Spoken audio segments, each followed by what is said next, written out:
ನಮಸ್ತೆ. ಪ್ರಯೋಗದಲ್ಲಿ ಮಹಾಪ್ರಯೋಗ ಚೌಡೇಶ್ವರಿ ಪ್ರಯೋಗ, ಚೌಡಿ ಪ್ರಯೋಗ ಅಂತ ಹೇಳ್ತಾರೆ. ಸುಮಾರು ಜನ ಫೋನ್ ಮಾಡಿದ್ರಲ್ಲ, ಎಲ್ಲರಿಗೂ 99 ಭಾಗ ಈ ಚೌಡಿ ಪ್ರಯೋಗ.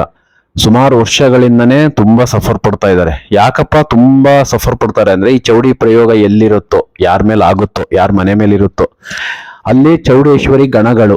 ಚೌಡಿ ಬಂದ್ಬಿಟ್ಟು ದೈವ ಸಂಭೂತ. ಹಾಗಾಗಿ ಚೌಡಿ ಶಕ್ತಿನ ಯಾರ ಕೈಲೂ ಬಗ್ಸಕ್ಕಾಗೋದಿಲ್ಲ. ದೈವ ಶಕ್ತಿಯ ಸಮಾನ ಶಕ್ತಿ ಇರುತ್ತೆ. ಅದು ಏನಂದ್ರೆ ಒಳ್ಳೇದ್ ರೀತಿ ಬಳಸೋದಿಲ್ಲ ಯಾರು, ಎಲ್ಲ ಕೆಟ್ಟ ರೀತಿನೇ ಪ್ರಯೋಗಗಳನ್ನ ಮಾಡೋದು. ಅವ್ರ ಮನೆ ಹಾಳಾಗ್ಲಿ, ಮತ್ತೆ ಅವ್ರ ಮೇಲೆ ಅವ್ರ ದೇಹನ ದಿನ ದಿನ ಕೃಷಿ ಮಾಡಿ ಅವರಿಗೆ ತುಂಬಾ ತೊಂದರೆ ಆಗ್ಬೇಕು, ಆ ರೀತಿ ಮಾಡ್ತಾರೆ. ಮತ್ತೆ ಮನೆಯಲ್ಲಿ ಯಾವುದೇ ಕಾರ್ಯಗಳು, ಶುಭ ಕಾರ್ಯಗಳು ಆಗ್ಬಾರ್ದು, ಆ ರೀತಿನೇ ಪ್ರಯೋಗಗಳನ್ನ ನಡೆಸೋವಂಥದ್ದು.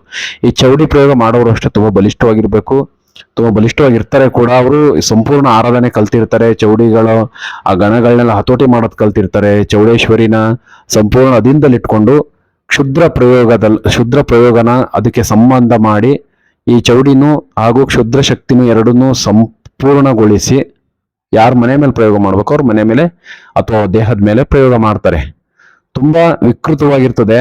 ಈ ಸ್ಮಶಾನದಲ್ಲಿ ಕೆಲವು ಪ್ರಯೋಗಗಳನ್ನ ನಡೆಸ್ತಾರೆ, ಹೊಳೆ ಬದಿಯಲ್ಲಿ ಪ್ರಯೋಗಗಳನ್ನ ನಡೆಸ್ತಾರೆ, ಮತ್ತು ನಿರ್ಜನ ಪ್ರದೇಶದಲ್ಲಿ ಚೌಡಿ ಪ್ರಯೋಗಗಳನ್ನ ನಡೆಸೋದು.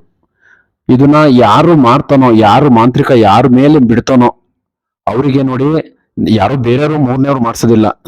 ನಮ್ಮ ಕುಲ ಬಾಂಧವರು ಅಥವಾ ನಮ್ಮ ಏನು ಫ್ಯಾಮಿಲಿಯಲ್ಲಿ ಇರ್ತಾರಲ್ಲ, ನಮಗ್ ತುಂಬಾ ಬೇಕಾದವರೇ ಮಾಡಿಸೋದು. ಯಾಕಂದ್ರೆ ಪ್ರತಿಯೊಂದು ನಮ್ಮ ಹೆಸರು ಗೊತ್ತಿರುತ್ತದೆ, ನಮ್ಮ ತಂದೆ ತಾಯಿ ಹೆಸರು ಗೊತ್ತಿರುತ್ತೆ. ನಾವು ಓಡಾಡುವಾಗ ಕಾಲ್ದೊಳ್ ಮಣ್ಣನ್ನ ಕಲೆಕ್ಟ್ ಮಾಡಿರ್ತಾರೆ, ಮತ್ತು ನಮ್ಮದು ಯಾವ್ದಾದ್ರು ಒಂದು ಮನೆಗೆ ಬಂದು ಏನಾದ್ರು ಒಂದು ವಸ್ತು ಕಲೆಕ್ಟ್ ಮಾಡಿರ್ತಾರೆ, ಅಥವಾ ಅವ್ರೇನಾದ್ರು ಕೊಟ್ಟರೆ ತಂದು ಮನೇಲಿ ಇಡಕ್ಕೆ ಅನುಕೂಲ ಆಗುವಂತಹದ್ದು ನಮ್ಮ ಸಂಬಂಧಿಕರು ಅಥವಾ ನಮ್ಮ ಜೊತೆಲಿ ಇರುವಂತವ್ರೆ ನಮಗೆ ಬೆನ್ನಿಗೆ ಚೂರಿ ಹಾಕುವಂಥದ್ದು. ಮೂರನೇವರು ಯಾರು ಈ ಪ್ರಯೋಗನ ನಡೆಸಲಿಕ್ಕೆ ಹೋಗಿ ಅವರಿಗೆ ದುಡ್ಡು ಕೊಡೋದಿಲ್ಲ ಅಥವಾ ಇನ್ನೊಂದು ಮಾಡೋದಿಲ್ಲ. ಯಾಕಂದ್ರೆ ಅವ್ರಿಗೆ ಏನೋ ಲಾಭ ಇರೋದಿಲ್ಲ. ನಮ್ಮ ಸಂಬಂಧಿಕರ ಹಾಗಲ್ಲ, ಏನೋ ಒಂದು ಜಮೀನ್ ವಿಚಾರನೋ, ಜಾಗದ ವಿಚಾರನೋ, ಇಲ್ಲ ಜಗಳದ ವಿಚಾರನೋ, ಶತ್ರುತ್ವ ಬೆಳೆದು ಈ ಚೌಡಿ ಮಾಂತ್ರಿಕರ ಹತ್ರ ಹೋಗಿ ಚೌಡಿ ಪ್ರಯೋಗ ಮಾಡಿಸ್ತಾರೆ. ತುಂಬಾ ಕ್ಷುದ್ರ ಪ್ರಯೋಗ. ಇದೇನಾದ್ರೂ ಒಂದ್ಸತಿ ನಾಟ್ಕೊಂತು ಅಂದ್ರೆ ಎಲ್ಲಿ ಹೋದ್ರೂ ಬಿಡುಗಡೆನೆ ಆಗೋದಿಲ್ಲ. ತುಂಬಾ ಘೋರವಾಗಿರ್ತದೆ. ಈ ಪ್ರಯೋಗನ ಸ್ವತಃ ಅವರೇ ಏನಾದ್ರೂ ಮಂತ್ರಗಳನ್ನ ಕಲ್ತ್ಕೊಂಡು ಅಥವಾ ಯಾವ್ದಾದ್ರು ದೇವಿಗಳ ಮಂತ್ರಗಳನ್ನ ಕಲ್ತ್ಕೊಂಡು ನಿಧಾನವಾಗಿ ಆ ಪ್ರಯೋಗಗಳನ್ನ ತಕ್ಕೋಬೇಕೇ ಹೊರತು ಯಾರ ಹತ್ರನೂ ಹೋಗಿದ್ದೆ ತೆಗಿಸ್ದೆ, ಅದು ಕಷ್ಟ. ತೆಗಿತಾರೆ, ಇಲ್ಲ ಅಂತ ಹೇಳಲ್ಲ, ತೆಗಿತಾರೆ. ತುಂಬಾ ಕಷ್ಟ.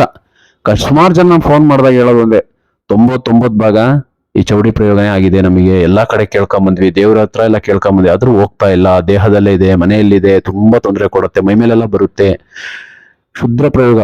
ಹಾಗಾಗಿ ಈ ಚೌಡಿ ಪ್ರಯೋಗ ಮಹಾಪ್ರಯೋಗ ಅಂತ ಹೇಳೋದು.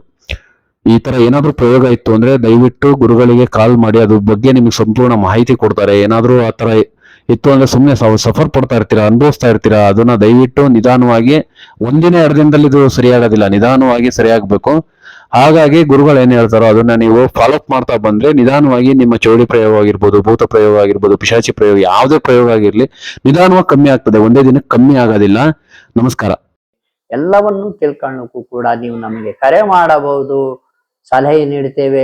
ಶುಭವಾಗಲಿ.